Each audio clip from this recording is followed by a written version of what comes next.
사무엘상 4장. 사무엘이 말을 하면 온 이스라엘이 귀를 기울여 들었다.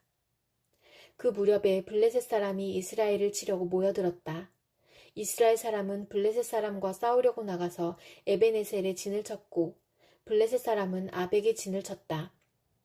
블레셋 사람이 전열을 갖추고 이스라엘 사람을 치자 치열한 싸움이 벌어졌다. 이스라엘은 이 싸움에서 블레셋에게 졌고 그 벌판에서 죽은 이스라엘 사람은 4,000명쯤 되었다. 이스라엘의 패잔병들이 진으로 돌아왔을 때에 장로들이 말하였다. 주님께서 오늘 우리가 블레셋 사람에게 지도록 하신 까닭이 무엇이겠느냐? 실로에 가서 주님의 언약궤를 우리에게로 모셔다가 우리 한가운데 있게 하여 우리를 원수의 손에서 구하여 주시도록 하자. 그래서 이스라엘 백성이 실로로 사람들을 보냈다. 그들이 거기 그룹들 사이에 앉아 계시는 만군의 주님의 언약궤를 메고 왔다. 하나님의 언약궤를 가져올 때 엘리의 두 아들 홈니와 비나스도 함께 왔다. 주님의 언약궤가 진으로 들어올 때에 모든 이스라엘 백성이 땅이 진동할 정도로 크게 환호성을 올렸다. 블레셋 사람이 그 환호하는 소리를 듣고 저 히브리 사람의 진에서 저렇게 환호하는 소리가 들리는 까닭이 무엇이냐 하고 묻다가 주님의 궤가 진에 들어갔기 때문이라는 것을 알았다. 블레셋 사람이 두려워하면서 말하였다. 이스라엘 진에 그들의 신이 들어갔다. 그래서 그들은 외쳤다. 이제 우리에게 화가 미쳤다.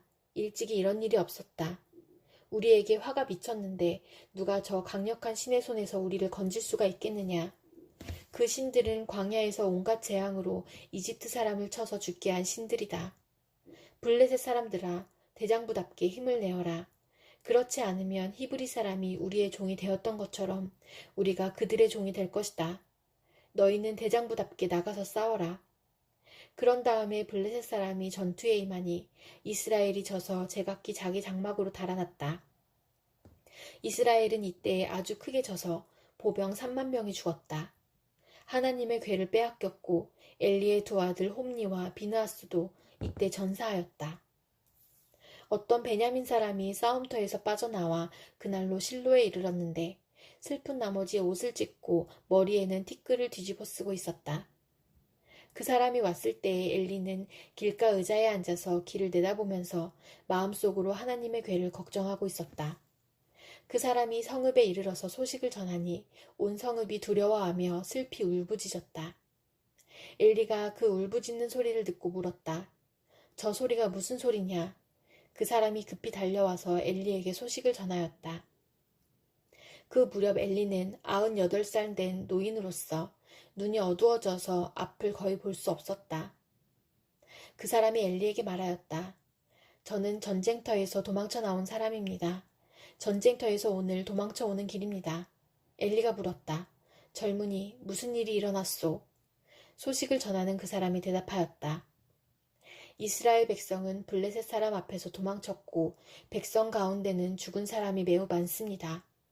제사장님의 두 아들 홈니와 비느하스도 전사하였고 하나님의 궤는 빼앗겼습니다.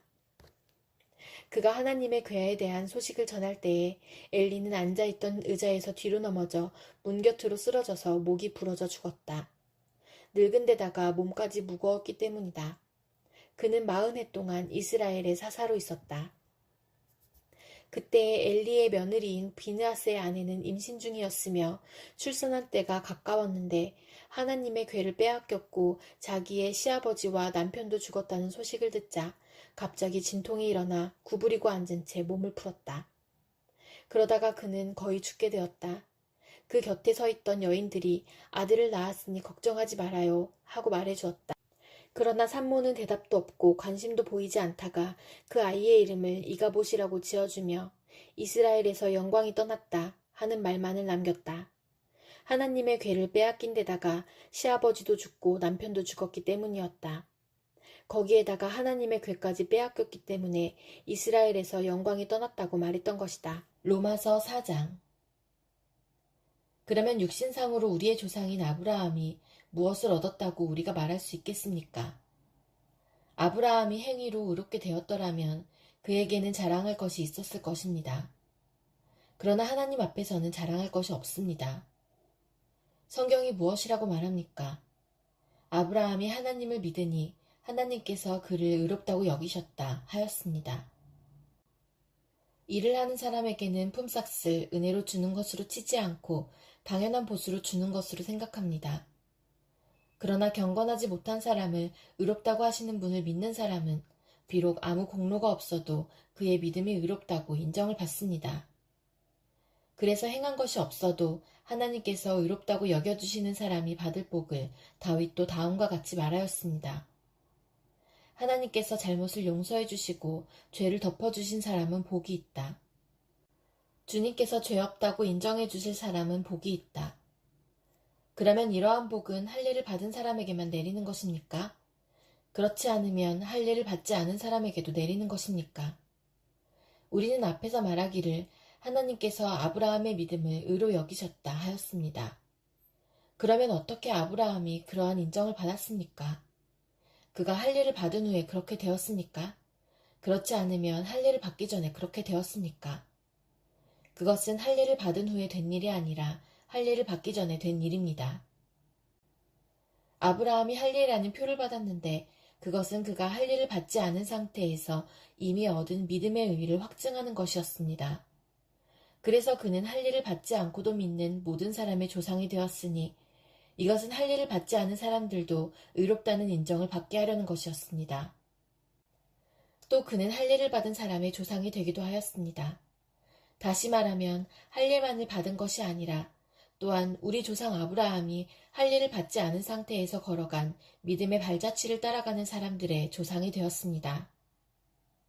아브라함이나 그 자손에게 주신 하나님의 약속, 곧 그들이 세상을 물려받을 상속자가 되리라는 것은 율법으로 말미암은 것이 아니라 믿음의 의로 말미암은 것입니다.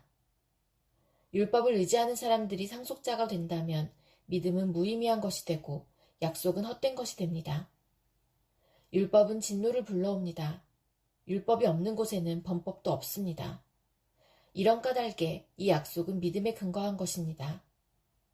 그것은 하나님께서 아브라함에게 이 약속을 은혜로 주셔서 이것을 그의 모든 후손에게도 곧 율법으로 사는 사람들에게만이 아니라 아브라함이 지닌 믿음으로 사는 사람들에게도 보장하시려는 것입니다.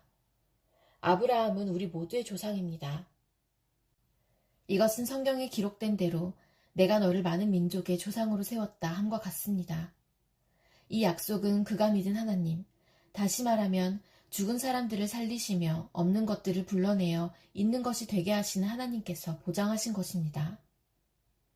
아브라함은 희망이 사라진 때에도 바라면서 믿었으므로 너의 자손이 이와 같이 많아질 것이다 하신 말씀대로 많은 민족의 조상이 되었습니다. 그는 나이가 100세가 되어서 자기 몸이 이미 죽은 것이나 다름없고 또한 사라의 태도 죽은 것이나 다름없는 줄 알면서도 그는 믿음이 약해지지 않았습니다. 그는 하나님의 약속을 믿고 의심하지 않았습니다. 오히려 그는 믿음이 굳세어져서 하나님께 영광을 돌렸습니다. 그는 하나님께서 스스로 약속하신 바를 능히 이루실 것이라고 확신하였습니다. 그래서 하나님께서는 이것을 보시고 그를 의롭다고 여겨주셨습니다. 그가 의롭다는 인정을 받았다 하는 말은 아브라함만을 위하여 기록된 것이 아니라 하나님께서 의롭다고 여겨주실 우리, 곧 우리 주 예수를 죽은 사람들 가운데서 살리신 분을 믿는 우리까지도 위한 것입니다. 예수는 우리의 범죄 때문에 죽임을 당하셨고 우리를 의롭게 하시려고 살아나셨습니다. 예레미야 43장. 주 하나님께서 그의 백성에게 지시하신 모든 말씀, 곧 그들의 하나님이신 주님께서 예레미야를 보내셔서 그들에게 이르게 하신 이 모든 말씀을 예레미야가 온 백성에게 다 일러주었을 때에 호사야의 아들 아사랴와 가랴의 아들 요하난과 고집이 센 모든 사람이 예레미야에게 말하였다. 당신은 거짓말을 하고 있소. 주 우리의 하나님께서 당신에게 우리가 이집트로 가서 머무르게 해서는 안 된다는 말씀을 전하게 하셨을 리가 없소. 이것은 틀림없이 네리야의 아들 바룩이 우리를 바빌로니아 사람의 손에 넘겨주어서 그들이 우리를 죽이거나 바빌로니아로 잡아가도록 하려고 당신을 꽹 것이요. 가랴의 아들 요하난과 모든 군 지휘관과 온 백성은 유다 땅에 머물러 살라는 주님의 말씀을 듣지 않았다. 마침내 가랴의 아들 요하난과 모든 군 지휘관은 여러 나라에 흩어져 살다가 유다 땅에서 살려고 돌아온 유다에 살아남은 사람들을 모두 데리고 남자와 여자와 어린 아이들과 공주들과 근위 대장 느부사라단이 사반의 손자요 아이감의 아들인 그달리아에게 맡겨놓은 모든 사람과 예언자 예레미야와 네리야의 아들 바룩까지 데리고서 이집트 땅으로 들어갔다. 이처럼 그들은 주님께 순종하지 않았다. 그들이 다바네스에 이르렀을 때에 주님께서 예레미야에게 말씀하셨다. 너는 너의 손으로 큰 돌들을 날라다가 다바네스에 있는 바로의 궁 대문 앞 포장된 광장을 파고 유다 사람들이 보는 앞에서 그 돌들을 묻어라. 그런 다음에 너는 유다 사람들에게 이렇게 전하여라. 나 만군의 주 이스라엘의 하나님이 말한다. 내가 사람을 보내어 나의 종 바벨로니아 왕 느부갓네살을 데려오겠다. 그러면 그는 내가 묻어놓은 이 돌들 위에 자기의 보좌를 차려놓고 그 위에 차의를 칠 것이다. 그가 와서 이집트 땅을 치면 연병에 걸려 죽을 자는 연병에 걸려 죽고 포로로 끌려갈 자는 포로로 끌려가고 칼에 맞아 죽을 자는 칼에 맞아 죽을 것이다. 그리고 그는 이집트의 신전들에 불을 놓아서 신상들을 태우거나 전리품으로 가져갈 것이다. 그는 마치 목동이 자기 옷에서 벌레를 잡아내듯이 이집트 땅을 말끔히 털고 아무런 저항도 받지 않고 그곳에서 평안히 떠나갈 것이다. 그는 이집트 땅에 있는 태양 신전의 돌기둥들을 부수고 이집트의 신전들을 불살라버릴 것이다. 시편 18편. 나의 힘이신 주님, 내가 주님을 사랑합니다. 주님은 나의 반석, 나의 요새, 나를 건지시는 분. 나의 하나님은 내가 피할 바위, 나의 방패, 나의 구원의 뿔, 나의 산성이십니다. 나의 찬양을 받으실 주님, 내가 주님께 부르짖습니다. 주님께서 나를 원수들에게서 건져주실 것입니다. 죽음의 사슬이 나를 휘감고 죽음의 물살이 나를 덮쳤으며 수월의 줄이 나를 동여묶고 죽음의 덫이 나를 덮쳤다. 내가 고통 가운데서 주님께 부르짖고 나의 하나님을 바라보면서 살려달라고 부르짖었더니 주님께서 그의 성전에서 나의 간구를 들으셨다. 주님께 부르짖은 나의 부르짖음이 주님의 귀에 다다랐다. 주님께서 크게 노하시니 땅이 꿈틀거리고 흔들리며 산의 뿌리가 떨면서 뒤틀렸다. 그의 코에서 연기가 솟아오르고 그의 입에서 모든 것을 삼키는 불을 뿜어내시니 그에게서 숯덩이들이 불꽃을 튕기면서 달아올랐다. 주님께서 하늘을 가르고 내려오실 때에 그 발 아래에는 짙은 구름이 깔려 있었다. 주님께서 구름을 타고 날아오셨다. 바람 날개를 타고 높이 솟으셨다. 어둠을 장막 삼아 두르시고 빗방울 머금은 먹구름과 짙은 구름으로 둘러서 장막을 만드셨다. 주님 앞에서는 광채가 빛나고 짙은 구름은 불꽃이 되면서 우박이 쏟아지고 벼락이 떨어졌다. 주님께서 하늘로부터 천둥 소리를 내시며 가장 높으신 분께서 그 목소리를 높이시며 우박을 쏟으시고 벼락을 떨어뜨리셨다. 주님께서 화살을 쏘아서 원수들을 흩으시고 번개를 번쩍이셔서 그들을 혼란에 빠뜨리셨다. 주님께서 꾸짖으실 때에 바다의 밑바닥이 모두 드러나고 주님께서 진노하셔서 꽃겜을 내뿜으실 때에 땅의 기초도 모두 드러났다. 주님께서 높은 곳에서 손을 내밀어 나를 움켜잡아 주시고 깊은 물에서 나를 건져주셨다. 주님께서 나보다 더 강한 원수들과 나를 미워하는 자들에게서 나를 건져주셨다. 내가 재난을 당할 때에 원수들이 나에게 덤벼들었으나 주님께서는 오히려 내가 의지할 분이 되어주셨다. 이렇게 나를 좋아하시는 분이시기에 나를 넓고 안전한 곳으로 데리고 나오셔서 나를 살려주셨다. 내가 의롭게 산다고 하여 주님께서 나에게 상을 내려주시고 나의 손이 깨끗하다고 하여 주님께서 나에게 보상해 주셨다. 진실로 나는 주님께서 가라고 하시는 그 길에서 벗어나지 아니하고 무슨 악한 일을 하여서 나의 하나님으로부터 떠나지도 아니하였다. 주님의 모든 법규를 내 앞에 두고 지켰으며 주님의 모든 법령을 내가 버리지 아니하였다. 그 앞에서 나는 흠없이 살면서 죄 짓는 일이 없도록 나 스스로를 지켰다. 그러므로 주님께서는 내가 의롭게 산다고 하여 나에게 상을 주시며 나의 손이 깨끗하다고 하여 나에게 상을 주셨다. 주님께서는 신실한 사람에게는 주님의 신실하심으로 대하시고 흠없는 사람에게는 주님의 완전하심을 보이시며 깨끗한 사람에게는 주님의 깨끗하심을 보이시며 간교한 사람에게는 주님의 절묘하심을 보이십니다.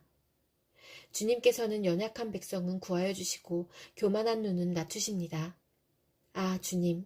진실로 주님은 내 등불을 밝히십니다. 주 나의 하나님은 나의 어둠을 밝히십니다. 참으로 주님께서 나와 함께 계셔서 도와주시면 나는 날쌔게 내달려서 적군도 뒤쫓을 수 있으며 높은 성벽이라도 뛰어넘을 수 있습니다. 하나님께서 하시는 일은 흠도 없다. 주님께서 하시는 말씀은 티도 없다. 주님께로 피하여 오는 사람에게 방패가 되어주신다. 주님밖에 그 어느 누가 하나님이며 우리 하나님밖에 그 어느 누가 구원의 반석인가. 하나님께서 나에게 용기를 북돋워 주시며 하나님께서 나의 길을 안전하게 지켜주신다.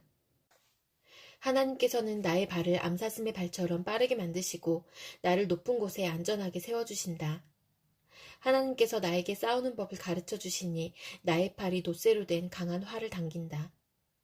주님께서는 나를 지키는 방패를 나의 손에 들려주셨고 주님께서는 오른손으로 나를 강하게 붙들어 주셨습니다. 주님께서 이토록 보살펴 주시니 나는 큰 승리를 거둘 것입니다. 내가 힘차게 걷도록 주님께서 힘을 주시고 발을 잘못 디디는 일이 없게 하셨습니다. 나는 원수를 뒤쫓아가서 다 죽였으며 그들을 전멸시키기까지 돌아서지 않았습니다. 그들이 나의 발 아래에 쓰러져서 다시는 일어서지 못하도록 그들을 내가 무찔렀습니다. 주님께서 나에게 싸우러 나갈 용기를 북돋워 주시고 나를 치려고 일어선 자들을 나의 발 아래에서 무릎 꿇게 하셨습니다. 주님께서는 나의 원수들을 내 앞에서 등을 보이고 도망가게 하시고 나를 미워하는 자들을 내가 완전히 무찌르게 하셨습니다. 그들이 아무리 둘러보아도 그들을 구해줄 사람은 하나도 없고 주님께 부르짖었지만 주님께서는 끝내 응답하지 않으셨습니다.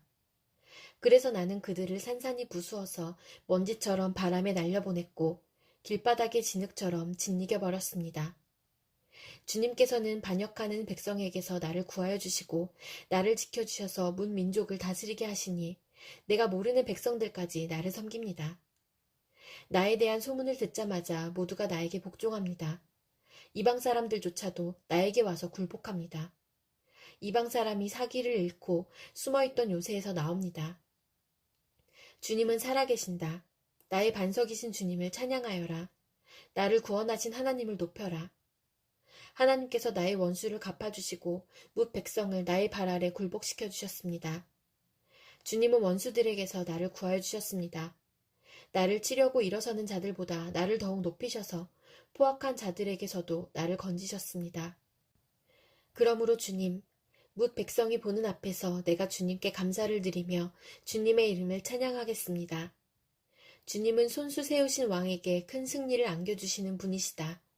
손수 기름을 부어 세우신 다윗과 그 자손에게 한결같은 사랑을 영원 무궁하도록 베푸시는 분이시다.